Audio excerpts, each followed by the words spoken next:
So it revolves around the evolving meta. I'm Jake, that's Sean. Welcome on in. Happy post Pokemon Day. This is the first podcast episode after Pokemon Day. So Sean, did you watch it when it was like airing? No, I did not watch the Pokemon Presents when it aired. I watched it like maybe an hour after it aired. Me too, because it was like 6 a.m. my time, and I wasn't going to wake up for that. Oof. No offense. No, I was not able to watch it, but I watched it soon after, and I was boy, howdy, there's some news. There's some good news. Sean, did you also get any of the goodies that they had for Pokemon Day? Did you try to go and get some? I unfortunately was not able to make it out. I will say this, my basement construction is now complete. Let's go! So maybe the next time we record, I will be back to my, normal surroundings, and yeah. So but I had to stay home on Pokemon Day as that finished off all the way until 11 p.m. at night. They were there finishing. Oh gosh, 11 p.m. Yeah.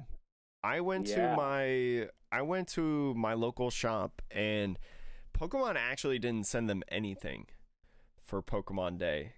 And it, in the like promotion thing, and maybe this is something that we didn't even cover, it says select stores and select leagues. So That's I don't know if there was like a requirement for your like league size or store size, or like I know in like Bandai that stores and leagues have like different levels, right? Like you could be like a gold level or a silver level or something. I don't know if Pokemon has that. Pokemon has, I don't know, they do kind of have that, in that you start a store and you can have a league. That's one thing. And then after you have a league, you can qualify to do challenges. And after a certain number of challenges, you qualify to do cups, right? And so that is sort of a tiering system for the individual leagues and stores. So, but, I don't know. I don't know the store that you normally go to. Does the store you go to run events the size of a league cup? Yeah, I would say it's the more famous Las Vegas local there is. Yeah, then I don't. Then I have no idea why they wouldn't have. Like, I don't know what the distinction would be. That's really weird. I don't know, but I mean I tried to get the statue and the die, but unfortunately maybe it'll be sent later, or no dice. Ha ha ha ha.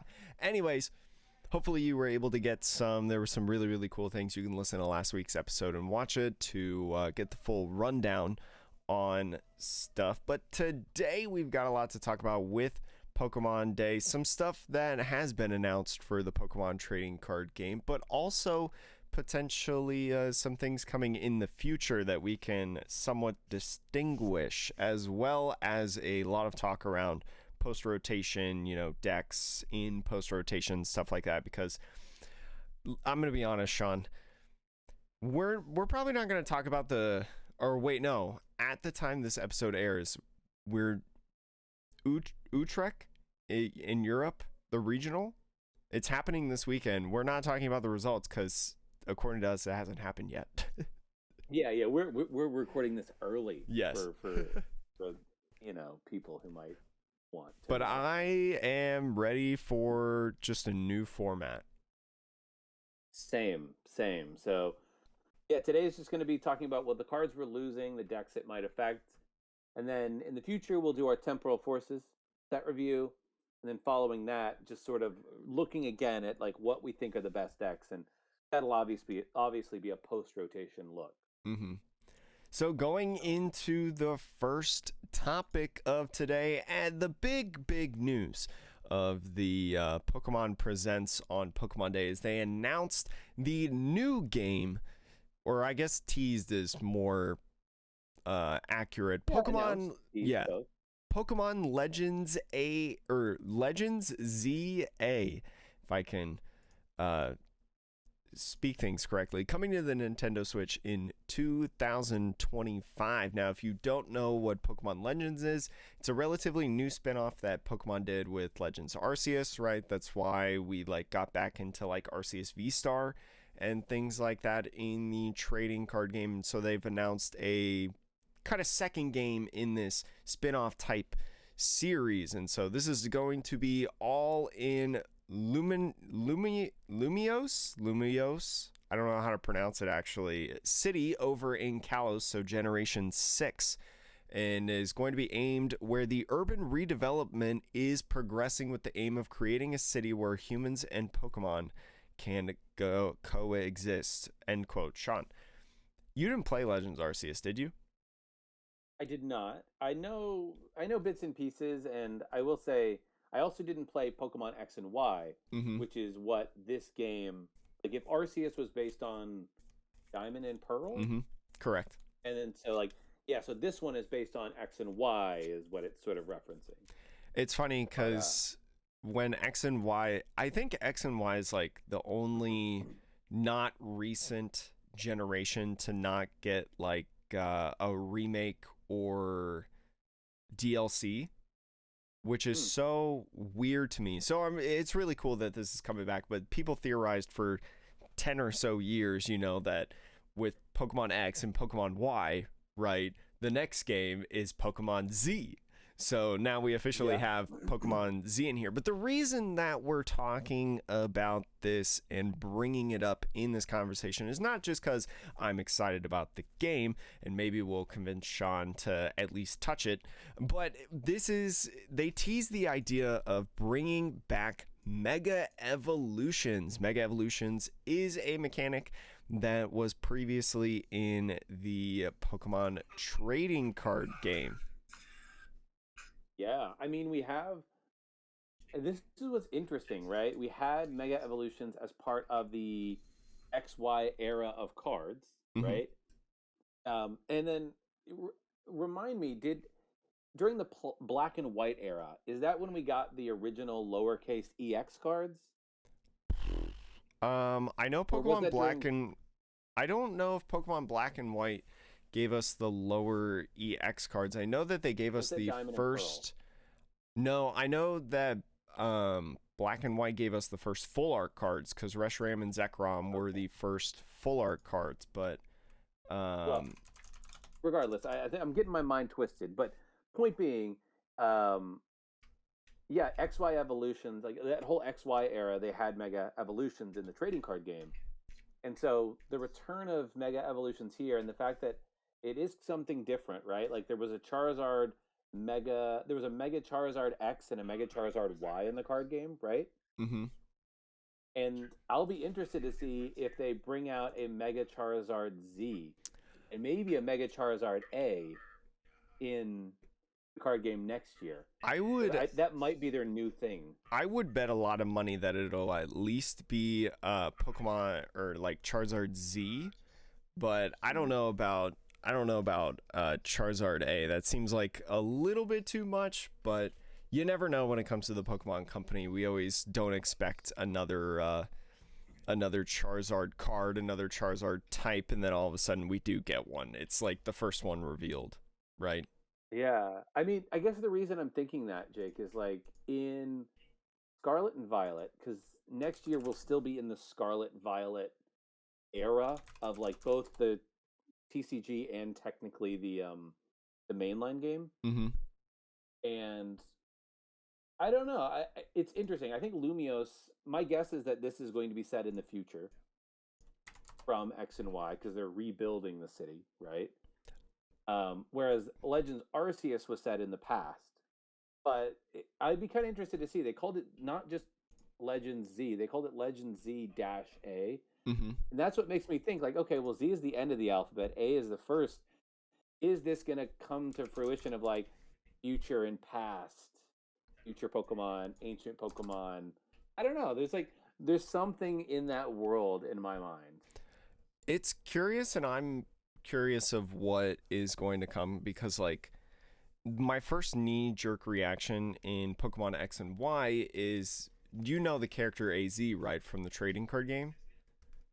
I have heard of it. I don't know what the character card does, but I know of the character, yes. So my first knee-jerk reaction was that ZA was going to be about AZ and his Floette, right? And because that's a big part of the story that I think can get fleshed out a ton. But then the more that I thought about it with like redevelopment and things like that, I thought of the idea more towards the future. But the official thing, the press release saying urban development is progressing with the aim of creating a city where humans and Pokemon coexist. I feel like thinking urban back, redevelopment. yeah, urban redevelopment, but with the idea where humans and Pokemon coexist. I'm not 100% sure if it is going to be like future or past, because I kind of see that and think a little bit of the I think a little bit of the past, right? Of like when the city was first built for the game. So I'm not 100% sure, because Zygarde is also kind of like a futuristic Pokemon. So if I was a betting man, I would bet the future, but a little bit of part of me wouldn't be surprised if it's the past. I know that's a very like neutral take. It's a weird one, yeah. I guess, look, we only have one example of a Legends game to pull from. Mm-hmm. I don't think either you or I are like super experts on the XY franchise, like the stories. I and all will that say stuff. XY is some of my least favorite Pokemon games, so I'm excited that they're getting remade. But like, it may be that the entire Legends format, it always takes place in the past. Like in theory, like that could be like how they see the game. So it may be, but it's interesting they chose not to just call it Legends Z, but like Z. Like why two letters? Anyways, There's got to be something in the main story around that, and I just kind of want to talk about the old mechanic of Mega Evolutions. Real quick. So in Pokemon Mega Evolutions, when Pokemon used to Mega Evolve, it would end your turn.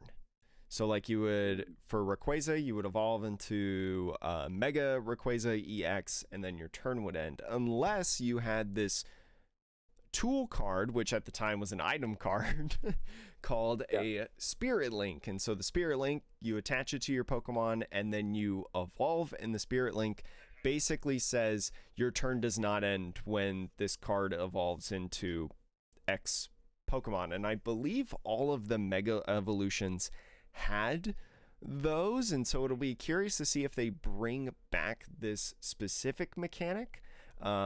We recently had VMAX, right? VMAX Pokemon, and that's kind of like a Mega Evolution of sorts, almost, right? Except well, actually, no, you can have as many VMAXs as you want in a game.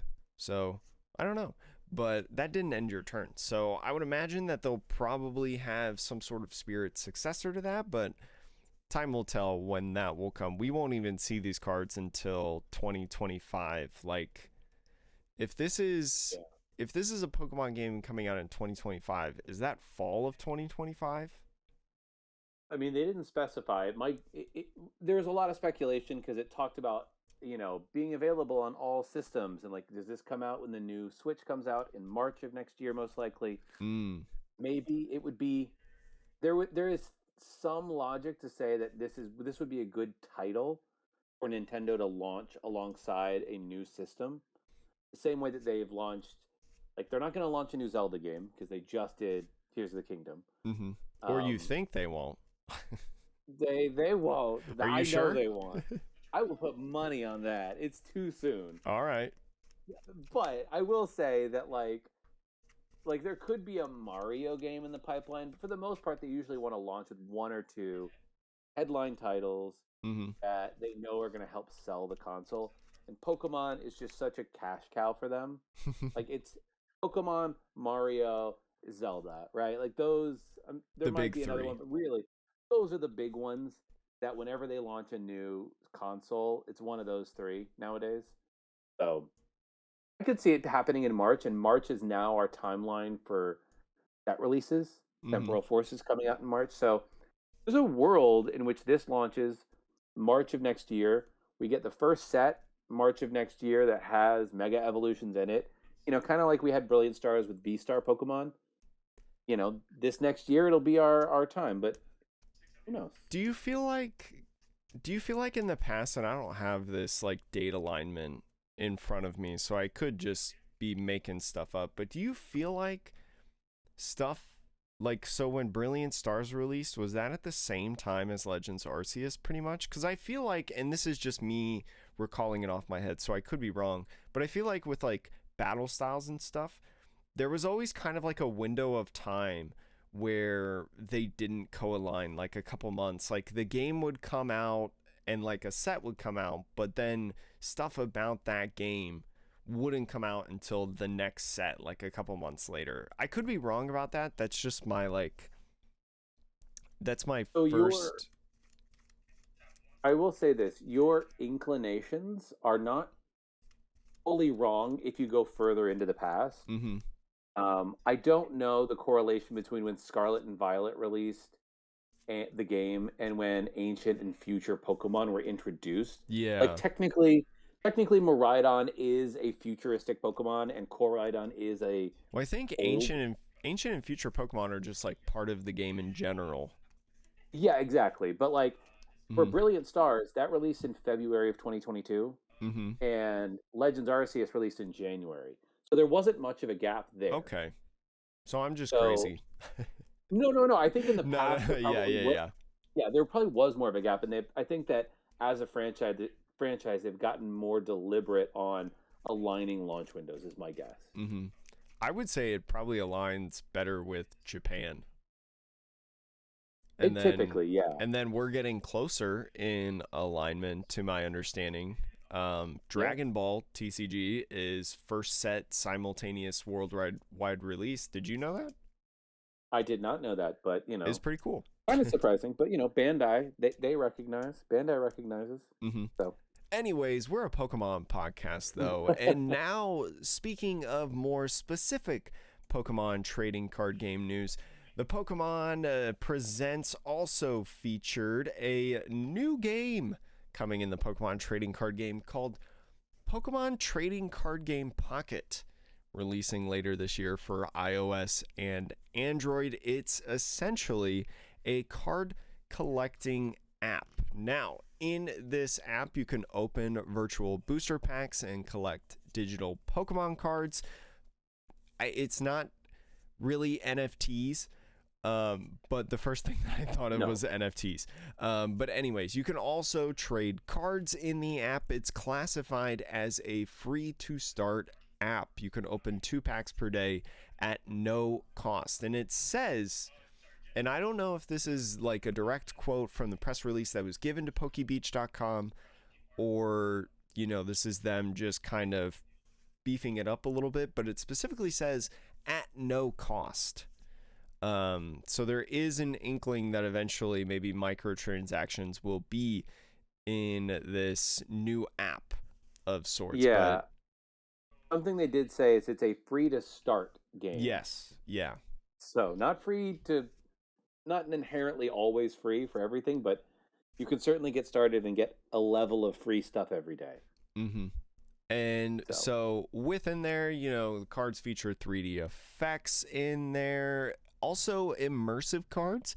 So allows you to dive deeper into a card's artwork, and they have an example on the Pokebeach article, which is really cool. Basically just like kind of, we see the stories of some cards, like the thing that I think of as the X and Y, like Inkay and Meowth, right, with the fruit. Yep. One of the stories, I think it's Black and White, the Charmander, Charmeleon, Charizard growing up with their trainer, right? These like kind of card illustrations that tell a story.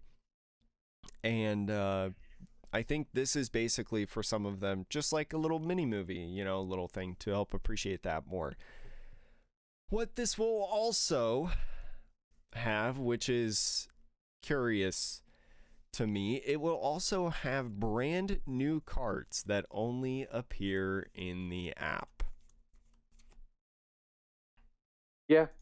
Yeah. I mean, I can understand that, especially if I don't know if these cards are the ones that have immersive features that you can dive further into. They'll at least probably have the 3D effect.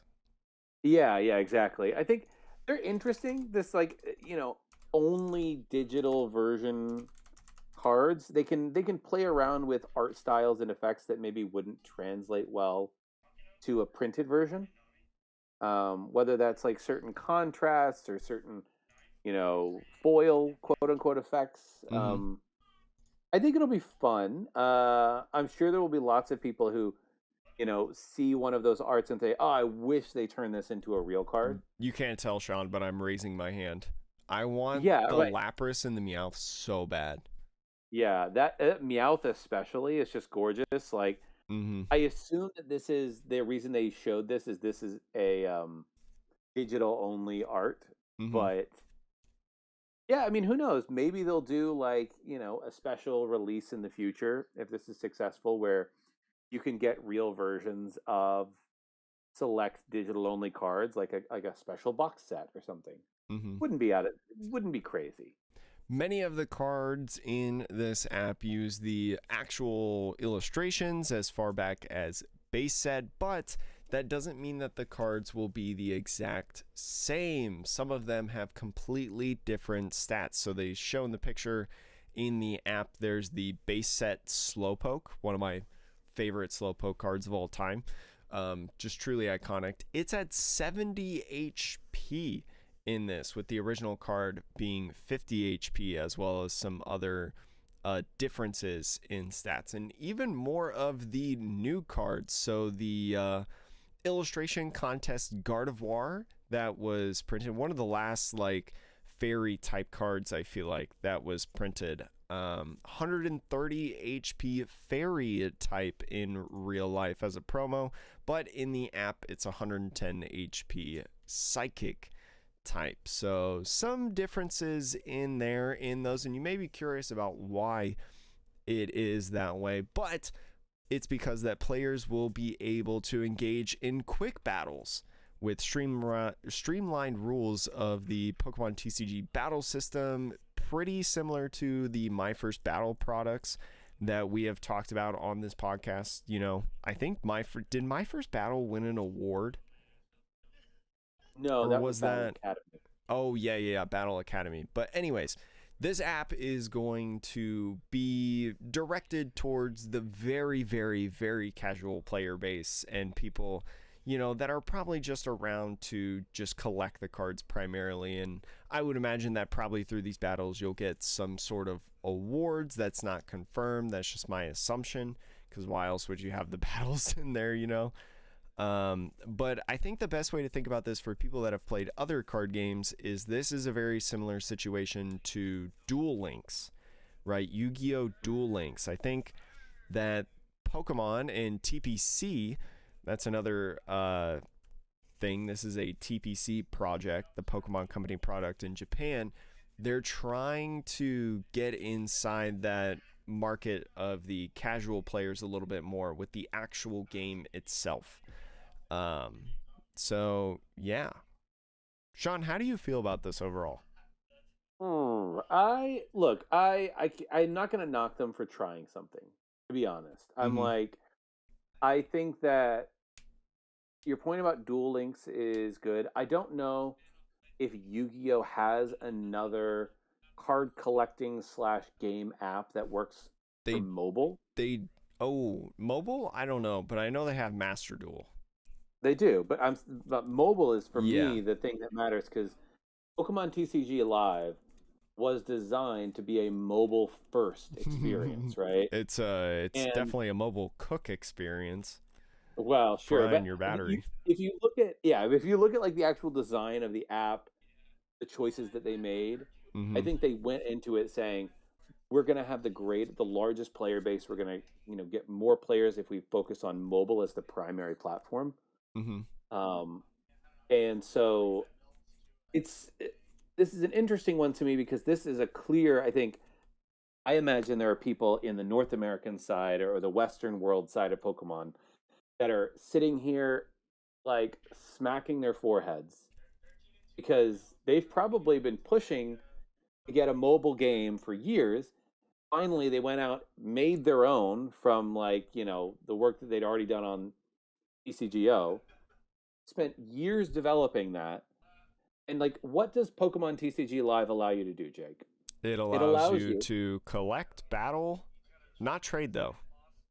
but that's hilarious to me because the original TCGO did allow you to trade, which is kind and of it was awful. It was terrible. It was the trading experience was awful in that game.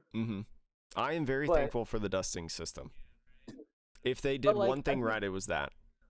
Yeah, I think from the perspective of like people who want to play the full game, the dusting system is better. But overall, like you can do most of the things that you can do in this already. Like you can get free packs just by participating. Like so, as much as I'd say like, look, throw everything at the wall, see what sticks. This is certainly a lot like lighter touch. Like you don't need to get that deep into it. You can spend 10 minutes a day with this app, whereas I don't think people spend 10 minutes a day on live, right? I don't even have it downloaded on my computer anymore. Well, but like I think if people are using live, they're spending more time on it. But this is meant to be like, oh, you're only spending like 10, 20 minutes a day max. So it's a different world. I'm sure it will appeal to some people, but the collective groans in size that came from the Pokemon Company International when they found out about this and part of this release, I will say I want to empathize with that crew because they've been working hard to make something like this happen for years, and man, this is annoying. I'm sure. I'm not gonna sit here and say, oh, I hate this. It's a terrible idea.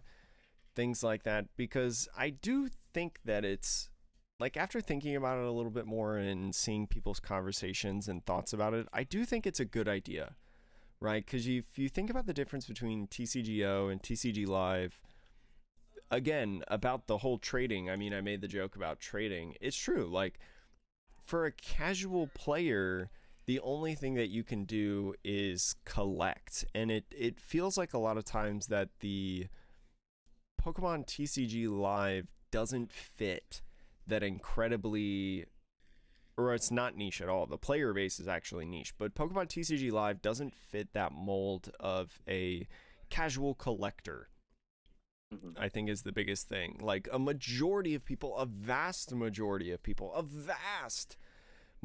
people do not care about the game at all, do not care about battling, do not care about deck building, things like that. That is such a small and minute set of people that do care about that. So getting a app that is more geared towards that player base or collector base, I guess is a better way to put it, not necessarily player base, and giving them more experiences. Like, you can battle and it'll probably be for extra rewards and stuff, but there's also these really cool things where you can appreciate the cards more, right? That 3D effect that we were talking about, that's a really good way. I mean, how many times have I talked about where a card is like, oh my God, I love this art. It's so pretty, or whatever, even though we're an audio podcast to a lot of people, talking about the art. And then as well, just like the trading, right? Trading comes back in here to be able to do that. You get illustration stories, as we talked about, like little backstories of these arts to appreciate a lot more. I think this is really, really good in trying to get like more people engaged, and maybe the My First Battle kind of style of being on the app and stuff is going to be really good, and maybe project a couple more people into Pokemon TCG Live, where you want to play. But there's a couple things that I don't like about it. One of them is that there are going to be so many. There's like a mass exodus of people off of Live now, I feel like. Because, like I mentioned, there's a huge subset of people that just play Live for the collecting aspect, for the not the battle aspect at all. So like, yeah, this is kind of cooler in my opinion. If you don't care about the battling or the game and stuff like that, this is way cooler. And so I fear of this, and this is the snowball effect thinking or whatever, way less people playing, right, Pokemon TCG Live, in the eyes of the Pokemon Company, not gonna bode well for the future. I feel like, not saying that it's gonna be the doom, but it's not going to help. I think in a Yeah, sense. yeah. It's. I mean, I'll be interested to see what happens. I think what Live has going for it is code cards, Mm-hmm. right? So if you are a collector and you're already getting these code cards, and whether or not you like playing the game all that much, and you want to collect, you're already spending the money on the packs, so you can open up the packs online with your code cards effectively for free, right? Yeah. So I don't know if that person will necessarily transition to Pocket and abandon Live. Um, but yeah, I'll also be interested to see, like, I don't know who this is targeted at, right? Certainly it's targeted at the more casual fan, but I think it's also targeted to younger people, if I had to well, take a guess. that would be my thought. However, microtransactions in Europe and in the West, Yeah. I don't know how it is in Asia, but like they're not as positively looked upon when it comes to people under the age of 13. So I don't know. Like, even though like this feels like it would be a great way for parents to say, "Hey, we know you love Pokemon cards. We are not going to be buying you packs and packs and packs, right? We can't afford it. We don't want to, whatever that might be. But you can give your kid the same experience." Now, look, opening 2 free packs a day is not nothing, but That's you're going to more have than to, I open on a daily basis. You know. I suppose. But like, I think you will have these experiences depending on how many cards are in the sets and everything, where the kids with more money effectively are going to be able to build up these massive collections of cards, and I don't know, you'll just have the same effect that you have today, where kids feel pressured to ask for money. But I mean, look, I don't know what it'll end up being. It feels like a good idea in a vacuum, but the existence of TCG Live for me is like this weird, like, I don't know how they coexist. I really don't. Well, I do, from the conversations that I've seen online from some of the uh, some of the more official people say that like this is a TPC project while TCG Oh Live yeah. is a TPCI project. Well, you're Um, 100%. That's why I was like, the people at TPCI are rolling their eyes when they heard about this, because I can guarantee you they've been fighting to get an internationally, like a full Pokemon Company card game app for probably the better part of a decade. In Japan, the Japanese arm of the company has been very staunch in not wanting that. I don't know. I So mean, it'll be curious to see again. Like this is supposed to come out later in 2024, so it's like there's still plenty of time. There's still a bunch of stuff that we don't know, right? In yeah. terms of what this game is actually about and things like that. So it'll be something, Sean. But is there other things that you want to get into before we jump into temporal forces? There's just Or I'm one sorry, piece of news. rotation. Yeah, yeah. There's just one piece of news. If you go to that Star City Games thread, Mm-hmm. so this is Pokemon related, but it also is Magic the Gathering related. So, Jake, I there is a set coming out later this year called Bloomborough, which is a Magic the Gathering set. Mm-hmm. And that entire set, the whole theme of it, is that there are no humans in the set at all. Like, in the on the cards, anything. It's all creatures. It's all animals, woodland creatures, whatever. We don't know all the details, but the whole thing is it's all animals. And what I found so interesting, somebody found this, which is, if you click on this Angry Bear card, Jake, there is an artist's name at the bottom there that should be very familiar to One Pokemon. Yeah, yeah, one go of for it. the more notable Pokemon trading card game illustrators since base set, the beginning of Pokemon TCG's history. Mitsuhiro Arita, the creator of the base set Zard, the original Chonky Pikachu, is at least illustrating this. the Lumra, Bellow of the Woods, the bear attacking the rabbit people or whatever. Yeah. So I mean, we see this all the time, like different illustrators of the Pokemon trading card game being hired for other games, or maybe vice versa. They excelled in these other games, and Pokemon brings them in, right, for sets and things like that. But really cool because this is going to be his first card, right? So definitely different, I feel. Is it different though? I would say Arita's prominence as a Pokemon trading card game illustrator makes this, I think, a big deal, right? Because he, like you said, his cards, his designs for Pokemon are pretty iconic. And I don't think that doesn't mean he's leaving Pokemon forever. I mean, he's an artist; he can do what he wants, right? But I thought it was really interesting that they brought him in for the set where every card is creatures. That is true. Like that he is like a big creatures guy, it seems like. Well, like they made a thematic choice to say, like, what artist, if we could have any artist in the world to make special cards for us doing a set only about animals. Like, well, the most famous illustrator for cuddly animals and animal IP in the world is Arita. Let's get Arita in here to design some cards. And I don't know, I think it'll be cool. I'm sure I'd be surprised if this is his only card.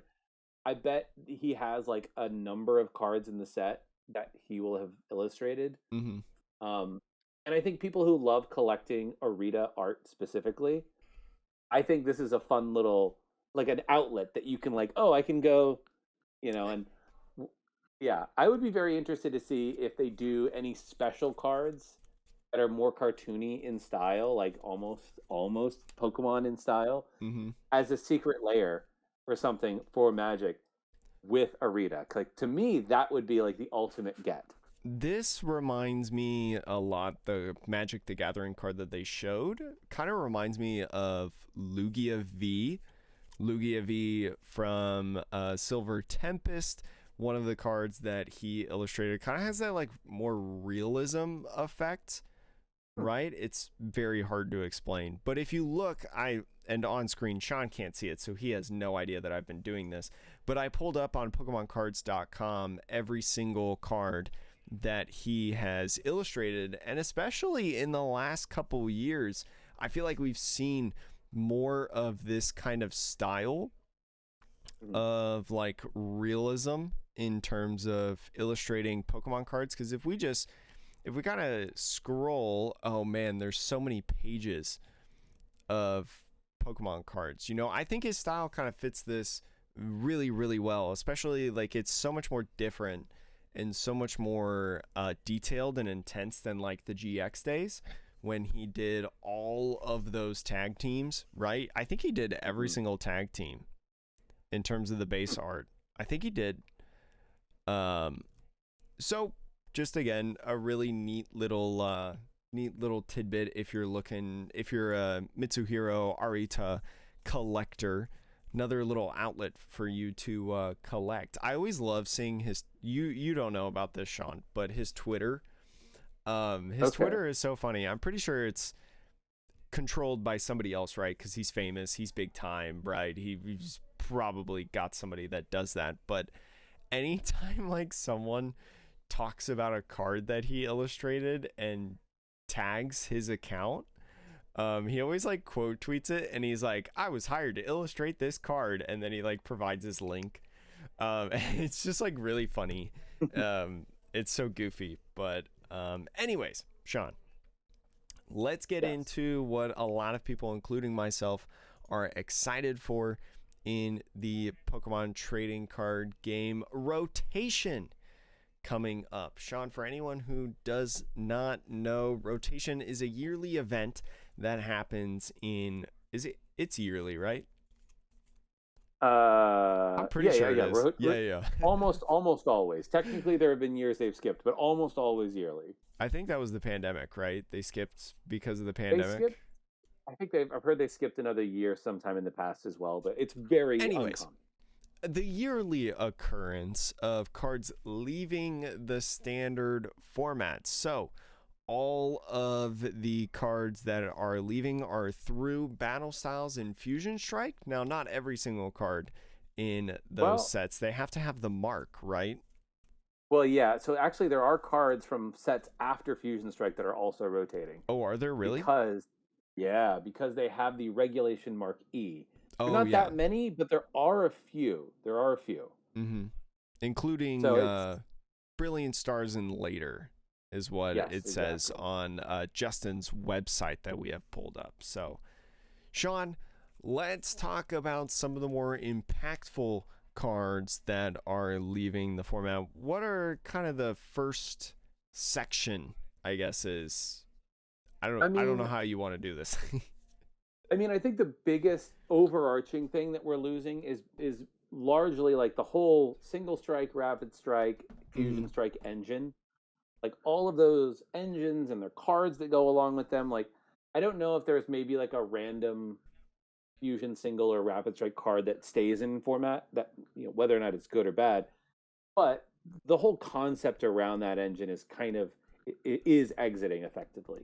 Mm-hmm. So that means your single strike Urshifus, which, for a time were really popular in Lugia decks. Your rapid strike Urshifu, which I know that, like, Robin Schultz might be very sad about, or some of the It's European one of the players might World be very sad. Championship decks. Right. Like, rapid strike Urshifu is leaving us now. So that is, I think, a pretty big deal. Along with obviously Mew VMAX will be leaving us. So in terms of the, I think that's probably the biggest grouping Mm-hmm. of like archetypes that I can point out. There's also a lot of cards in terms of like Pokemon search, very, very Yeah. impactful item cards that we have had in so long for so many decks, especially with the re-involvement of EXs, especially EXs that evolve from these baby Pokemon, including Battle VIP Pass. That's a card that's leaving. Also, Level Ball from Battle Styles, one of the cards that is leaving the format. The card that we called way back in the day. I think we're officially old now that Well, we I have mean, yeah, seen. we predicted the card coming in and we've seen it out now, Jake. It is truly dark times at this point. But anyways, Uh, so oh, cards Fog like, Crystal also. yeah, Fog Crystal also leaving in the Chilling Rain. Set the Curlia and the Gardevoir, right, that were so impactful in the Gardevoir EX deck. Those are also leaving on top of that. So we're seeing a lot of these like little things as well. Mew from Celebrations, one of the cards leaving my baby Kyogre. Um, Mhm. Rest in peace, Kyogre. But these kind of item cards that help with that consistency for especially setup is going to be very, very interesting because especially Level Ball and what's that other card? Battle VIP Pass. I know we're Yeah. getting something else that's kind of like Battle VIP Pass, but losing both of those is going to be a pretty good hit, I feel like. Yeah, because I mean, like you said, we're getting a card which we'll talk about next time that can search two Pokemon out at any time. But Mm-hmm. those Pokemon have to be small Pokemon. Whereas Battle VIP Pass, like, so long as it's the first turn of the game, And it's a you can basic. go get, and it's a basic, right? You can go get your Mew and Miraidon, your Squawkabilly and Entei, whatever, right? Like you can get Arceus and something else. Um, so the versatility of that on turn one, I think helped a lot of decks. So but I also think though that it was a weird thing for Battle VIP Pass of while it's really good when it works, it felt like a very swingy card Mm-hmm. where if you if your opponent found it and you didn't, it kind of did feel like a really unfair situation where it's just like we're both running four copies and you didn't get yours off, so your board state is not quite as set up, and there your opponent is, 6 Pokemon on board, living life to the fullest, and you're over here like, man, I wish I could. And then you get that rude top deck turn 2 of a Battle VIP pass, right? It's one of those things that I think, though, synergized well in decks. As we saw decks evolve and decks morph and change over their time in the standard format with these cards, we started to see a lot of decks that played these kind of discarding effects really utilize Battle VIP Pass, right? Like the Kirlia, right? Although Kirlia loves getting the energies in the discard, the Battle VIP Pass post turn 1 is a great card to get rid of through that effect. The Ultra Balls as well, Ultra Ball coming back into the format, really works well with with Battle VIP Passes that are just lying around in your hand. Cram-O-Matics even, right, in Mew VMAX. So I do agree that the card is a very swingy card, right? Where like if your opponent hits 2 of them and you hit 0 of them, there's kind of a difference in a lot of games just based off of that alone, aside from some other things like the Mirage Depth Kirlia, right? Yeah. And so it's interesting how the decks like utilize these different discarding effects to where instead of discarding valuable items or valuable pieces and resources through these effects, they instead just started using, Battle VIP Pass. So it was kind of like a double-edged sword. Yeah, it really sucked not to hit it, but a lot of decks play different ways of getting rid of them eventually.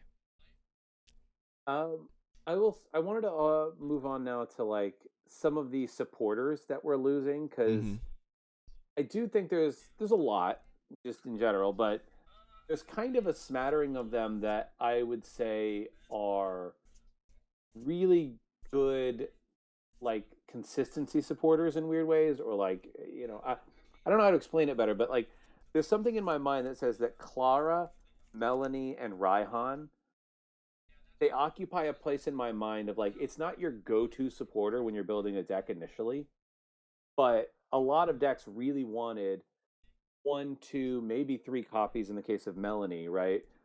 These cards that are like giving you value plus energy acceleration, or giving you, recursion of your assets, or giving you card draw. Like, it seems like a lot of decks found really good places for cards like that. And Melanie and Raihan especially being decks that, from time to time, for certain decks, the consistency it would give the deck to be like, oh, I can attach an extra energy and go get any card, or attach an extra energy and still draw 3.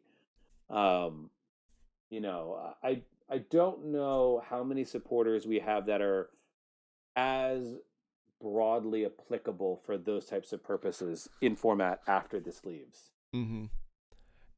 It's really interesting because, like, I actually don't feel like we lose too many supporters at all. Like, in my honest opinion, like, I think actually supporters, the more that I think about like the format now, right, and moving into rotation, how many decks can you think of play Raihan right now? Like legitimate decks.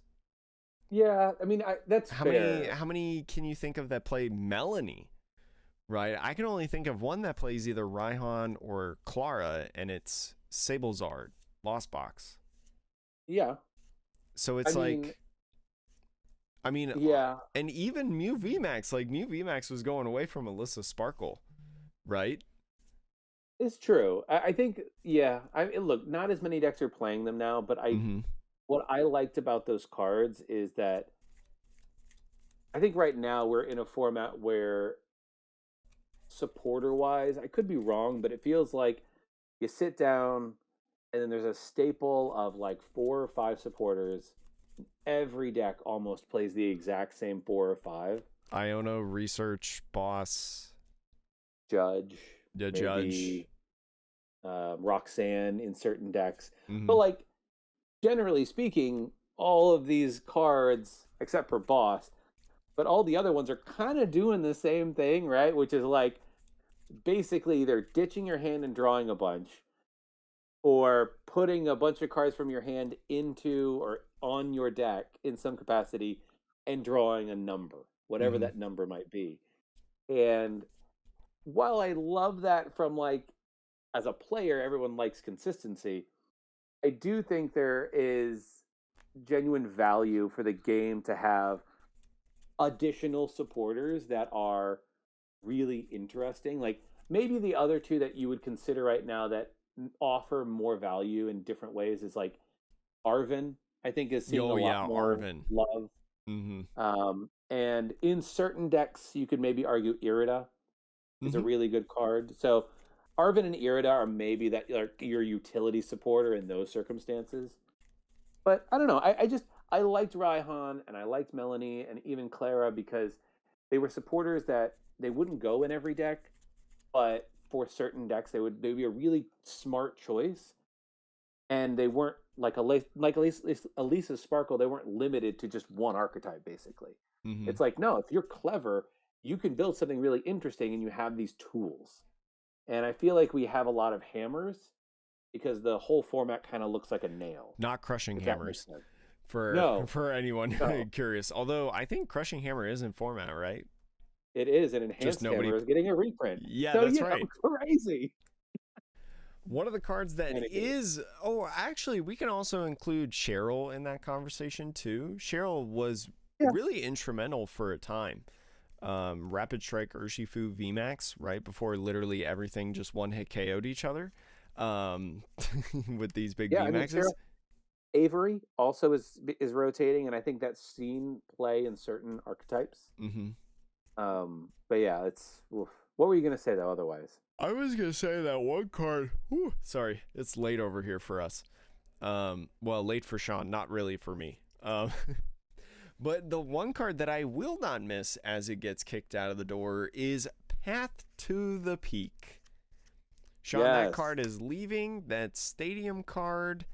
It's very interesting though that it's leaving because I do think in a lot of instances, Path to the Peak was a fair card, right? I Yeah. mean, it really checked a lot of decks that overutilized abilities, right? But now, with Path to the Peak leaving, what do we really have besides like Klefki? I mean, we got Klefki. But We Klefki is only basic Pokemon, right? Correct me if I'm yeah, and wrong. we have we have the Mimikyu that maybe is sticking around, and then there's another Pokemon that's also coming out in Temporal Forces that Oh. turns off all abilities if it's in the active. Uh-huh. And it's all abilities, including evolution. So like, but again, when you put a thing that it has to be in the active on the card, it that Pokemon, the value of it kind of drops dramatically. It's not like you can just kind of run it anywhere and do your thing. Mm-hmm.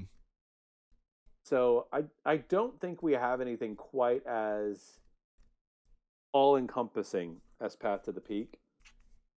But while I'm glad it's gone, for me, I what was I gonna say? I don't know. Just Path to the Peak for me was It was kind of I frustrating don't at know. times. Yeah, because I think it's partially because Pokemon has moved in a direction where abilities, it's not just like abilities are like really cool and they give you value. Like the entire archetype for so many different decks now revolve around abilities. Like Arceus? Like well, yeah, Arceus is great, but like outside of because you can play Arceus in a deck that then you throw Path down after, right? Mm-hmm. After you get your thing. But like Gardevoir, Gardevoir EX, like you cannot play that deck if you are path locked. You just effectively can't, There's no basically. way to get energies back. Exactly. There's no way. Other decks that I think certainly struggle. I think Miraidon, even though you can play Miraidon Path, like the Path Judge version, if your opponent throws a path down before you get a chance to go, Miraidon can basically be locked out of the game because its ability, it's as a setup Pokemon, right? Like you don't find what you need, you're kind of screwed. Mm-hmm. Um, I don't know. And then a lot of these future Pokemon and ancient Pokemon feel very ability heavy, and I think Path to the Peak would it staying in format would actually make the game long term feel way more stale Hmm. because decks like Giratina V Star, as good as it is, are not particularly exciting to watch or play What? comparatively. They're not You don't think bad. They're so? just I don't think that they're as exciting to watch or play, in my opinion. That's not saying that they are not complicated, that they are not they don't take skill. That's not what I'm saying at all.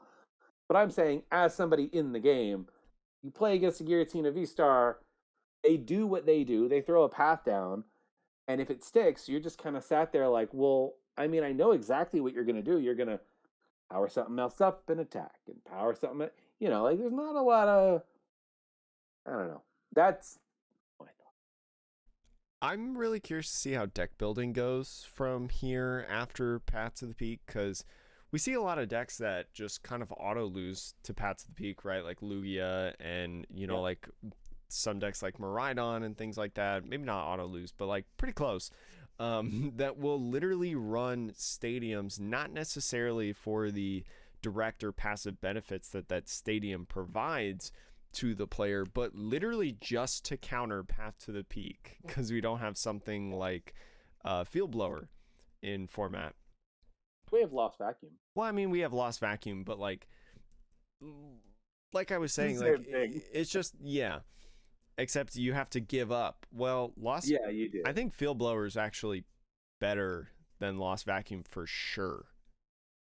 Yeah, assuming that there's no stadium recursion. Yeah, Yeah, field because blower it doesn't you don't cost have you a to card. get because like with Field Blower, you don't have to get rid of anything Yeah, in your that's true. hand, and you can get rid of two things, which is I think crazy. Path as a design space, I think Path to the Peak. I think it's useful to have checks and balances from time Yeah. to time in a format.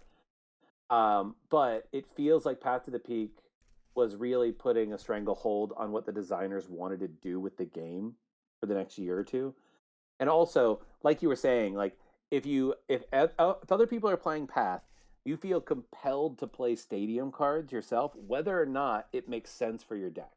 Hmm. So So, like, yeah, you see decks that are like, oh, I guess I play a Stadium because I don't want to get stuck with Path. I'm curious to know whether or not in the future, like after rotations, we see just an overall drop in stadiums per deck, right? Because there are still decks that do want to play stadiums, you know?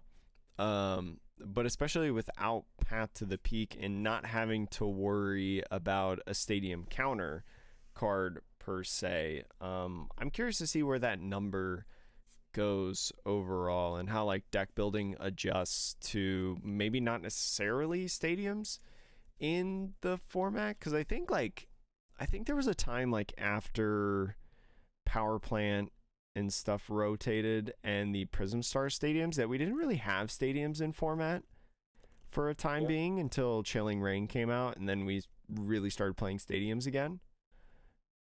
um Yeah. or or maybe a little bit before that, but you know what I mean. I think there's been times where we don't really have stadiums going on in I, format except for a select few decks. I would say the only, I think a big stadium that might become popular soon is the what's it called, town store or town Oh, the one that grabs an item card or a tool or card? a tool. Tool? Yeah, because I think that we are entering into a more tool heavy era of the game, at least for the next year or two. As the designers, like they made tools their own thing, right? And after they made them their own thing, they're like, okay, now let's print some really interesting tool cards. And I think that that is becoming more and more like tools are becoming stronger and stronger and more Mm-hmm. interesting. So I do think that we are maybe moving away from your point. We're moving away from a stadium era into a tool era. But if you are going to play stadiums, I think Town Store weirdly might become one of the like a good stadium in certain decks like that, and the Pokemon Go stadium, the Do we gambling stadium. do we still have V's in format? Yeah, we have RCSV and V Star Okay, I was gonna and, say and whatever else. Yeah, because like Town Square is huge for stuff that plays like the Forest Sealstone, right? yep, And that's, I mean, that's a huge one. So I was curious of like, wait, we still have V's, right?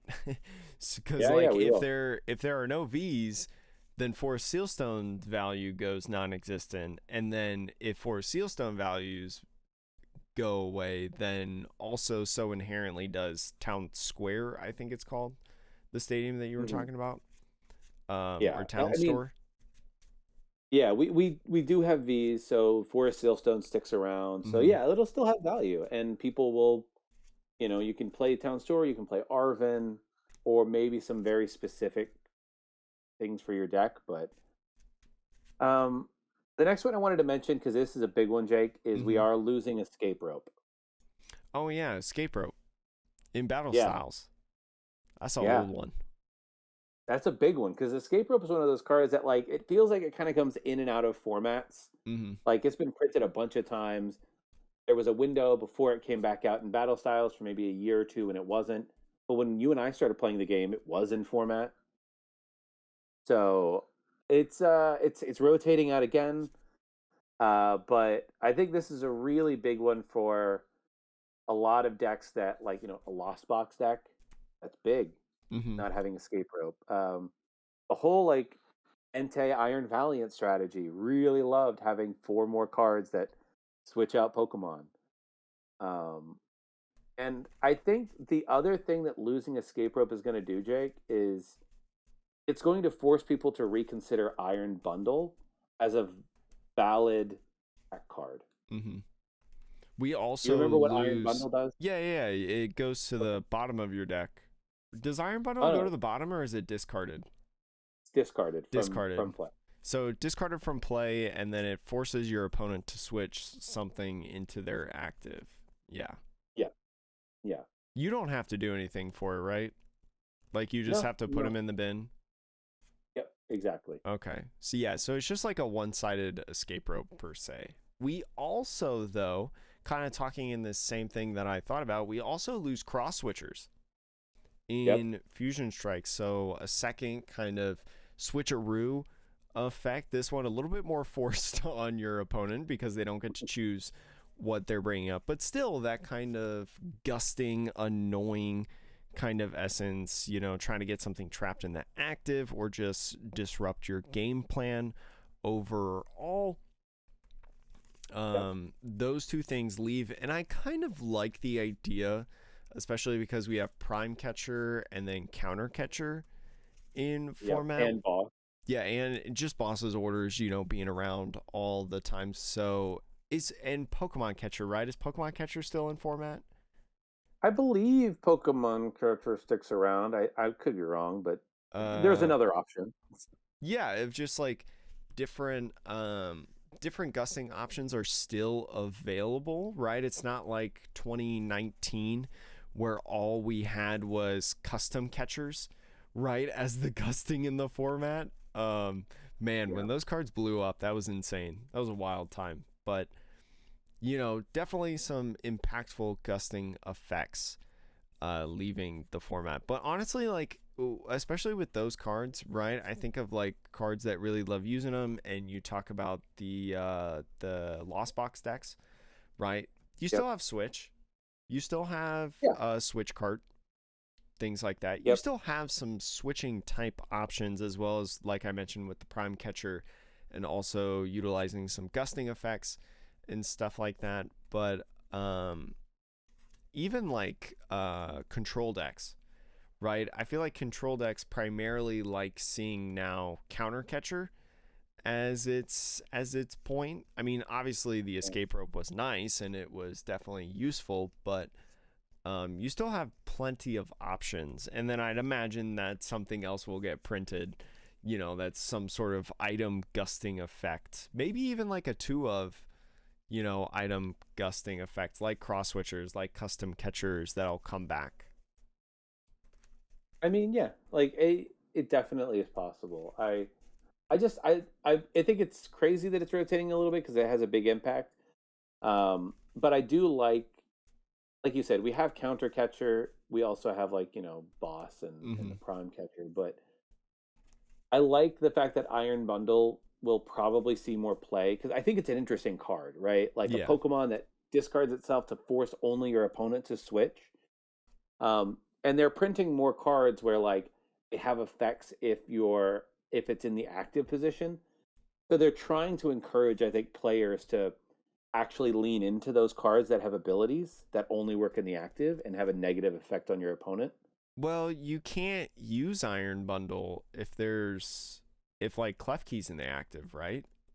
You Well, can't not use Iron. Klefki. Oh, that's true. Yeah, Yeah, yeah, like yeah. You're right. If a Pokemon in the active has the like turn off abilities effect for either basics or evolutions, then you can't use Iron Bundle at all. Oh no, that's fair. That's fair. Interesting. I don't know. I just yeah, yeah, Point yeah. being, I don't there's know. gonna be some ways and different cards that you got to think about and potentially include in your decks to move around in the format, especially moving around your opponent's Pokemon. But Sean, are we burning a card this year? Yeah, yeah. I'm not doing it on this episode, but Oh we will yeah, be yeah, burning yeah. the card. Oh yeah, yeah, oh yeah. So let us know either on Twitter, the YouTube comments, or something what card you want to see burned as it rotates. Do you have a card, Sean, that you want burned?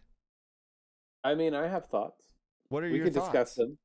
Well, I don't share. I I don't want to share thoughts know. I'm pre-burning. nosy. No, no, What? Okay. we don't. We don't share pre-burning, Jake. The burn is always the surprise. Oh, I was gonna. Well, I don't even know. I was gonna say like I don't even know if I have a card that I really want to burn. To be honest. I mean, it's a weird one. I don't know if there's a card in this format that feels as bad as prior formats, but Yeah. you know, I have a thought and we can discuss, Jake. Do you have We a can discuss. card that you hate to see go? Um man, it's a tough one. I do hate to see there's a couple of very specific cards that I hate to see go. I hate to see Shining Arcana Gardevoir go. Mm-hmm. And I hate to see the Flaffy go that accelerates lightning energy. But I will admit that those two cards make their respective decks pretty overpowered. I would say the Um, Gardevoir especially. exactly, yeah. So I think it's good that they're rotating because you need to make space for new things, new archetypes, etc. So um, I don't know. Maybe we're losing Clara and we're losing Rescue Carrier. Mm-hmm. Nobody plays Rescue Carrier, so I'm not like it's necessarily like the best card, but we're losing two cards that put Pokemon from your discard pile back into your hand or onto the bench directly, and not just shuffling them in, right? Mm-hmm.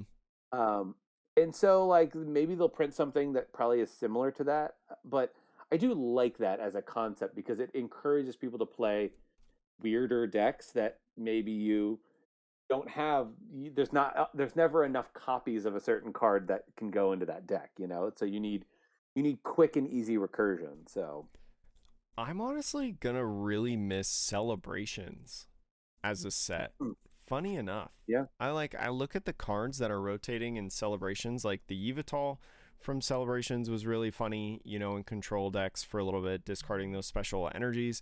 You had Mew from celebrations, really really good it card. was great. Trying to find Yeah, your battle VIP passes, your rare candies and level balls and stuff. Zacian V was pretty good in different decks for a while. Kyogre, one of my favorites, my world pick, right? yeah, Has a special place in my heart. That card is so stinking goofy. But another goofy card, Flying Pikachu.